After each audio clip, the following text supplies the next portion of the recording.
Hello everyone, আসসালামু আলাইকুম। আর একটা নতুন ব্লগ নিয়ে হাজির হলাম। এটা অনেকে চিনেন কিনা জানি না। এটা হচ্ছে লাবা গার্লিক। এটা লাবা গার্লিক শরীরের জন্য অনেক উপকার।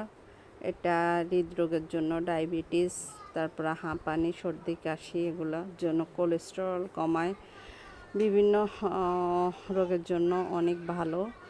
এটা আবার ক্যান্সার প্রতিরোধও করে। তাই আমি ইউটিউব সার্চ দিয়ে এই লাবা গার্লিকটা বানিয়ে ফেললাম। এই তো অনেকগুলো রসুন ছিলে নিলাম, তারপরে একটু ধুয়ে দোনো পাশে আবার একটু কেটে নিতে হবে। ধুয়ে পানি একদম গায়ে থাকতে পারবে না। এরপরে চিনি, তারপরে লবণ দিয়ে মেখে নিলাম। অল্প করে করলাম, যদি খেতে পারি এরপর আবার করব। এই তো মেখে নেওয়ার পর তারপরে সিরকা দিয়ে এগুলোকে একটা কোটাতে রাখতে হবে। সিরকাগুলো একটু ভালো কোটাতে হবে। আমি চিনি আর লবণ মিশিয়ে একটা কোটাতে রাখলাম। অল্প কয়টা নিলাম, খেতে পারলে আবার করব। আপনারা কে কে এই লাবা গার্লিক চিনেন কমেন্টস করে জানাবেন। আমি প্রথম করলাম।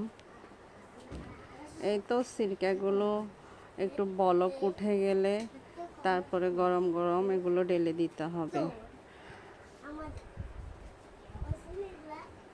এই তো সিরকাগুলো একটু হালকা ঠান্ডা হলে এই রসুনের গায়ে এগুলো ফেলে দিতে হবে।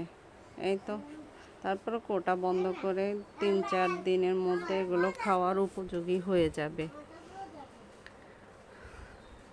এটা আমি কোটা বন্ধ করে এটা রেখে দিলাম।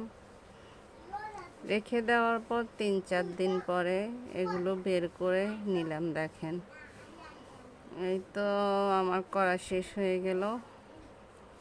তারপরে 3-4 দিন পর বা 1 সপ্তাহ পর, মানে 1 সপ্তাহ হবে, 1 সপ্তাহ পরে এগুলো বের করে নিলাম। তবে ফ্রিজে রাখা লাগবে না, বাইরে রেখে দিলেই হবে। এই তো কোটা থেকে বের করে নিলাম। তো হয়ে গেল। ওকে, আল্লাহ হাফেজ। ভালো লাগলে শেয়ার করবেন।